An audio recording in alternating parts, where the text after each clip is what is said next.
Hello YouTube, donc cette fois-ci, après vous avoir présenté la Seiko 5 Military, je vais vous présenter un modèle russe, toujours sans pile, qui est un modèle de chez Vostok, donc une marque russe, qui est le modèle Commandersky. Donc c'est une marque assez ancienne, et il y a deux modèles qui sont très populaires chez les collectionneurs de montres, chez cette marque. Ce sont la Commandersky, donc ce modèle, et l'Amphibia, qui est une montre de plongée.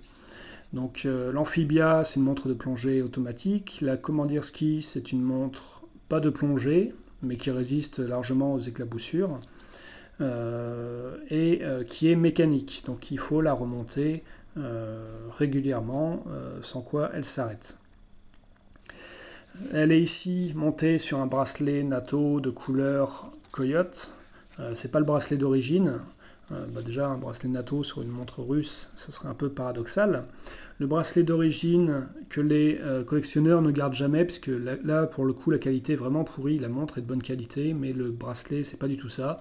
C'est un espèce de cuir de mauvaise qualité, qui est pas super élégant. Donc je l'ai tout de suite viré.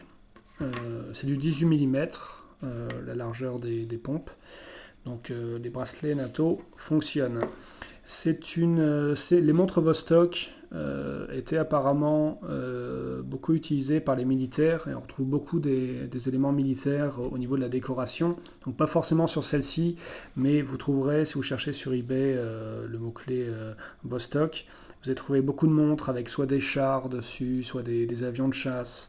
Et les noms, voilà, Commandersky, commandant, évoquent une lointaine origine militaire. Mais en tout cas, c'est pas aujourd'hui une montre de dotation, mais c'est une montre de collection qui est très robuste. Vous pouvez trouver également sur YouTube des vidéos où des gens roulent sur la montre et la montre continue de fonctionner sans problème. Voilà. Que dire d'autre? Donc c'est une montre mécanique, pas automatique, donc ce ne sont pas les mouvements qui vont remonter la montre. Il faudra dévisser la couronne, tirer légèrement et faire je ne sais pas combien de tours, mais voilà, en une minute, si la montre est complètement vidée, vous avez fait le tour et c'est reparti pour 35-40 heures, j'ai pas mesuré. La précision, c'est assez bon.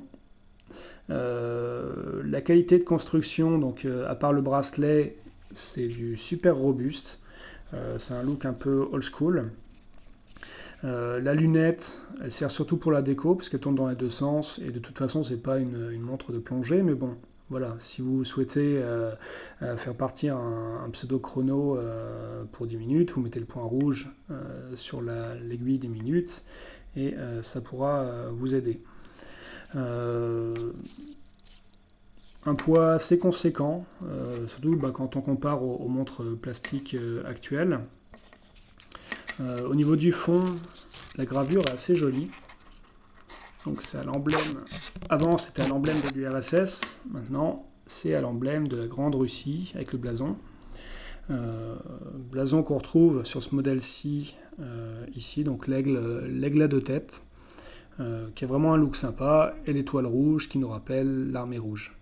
Voilà, donc c'était une revue de la montre mécanique Vostok Commandersky, une montre bien sympa, écologique, qui est trouvable sur eBay, encore moins cher que la Seiko, puisqu'on peut la trouver, je crois, à 17 €, et je crois que c'est 17 € également de frais de port, donc voilà, à 30-40 €, vous pouvez la trouver facilement. Il y a énormément de modèles, ça se collectionne, c'est solide, c'est très sympa.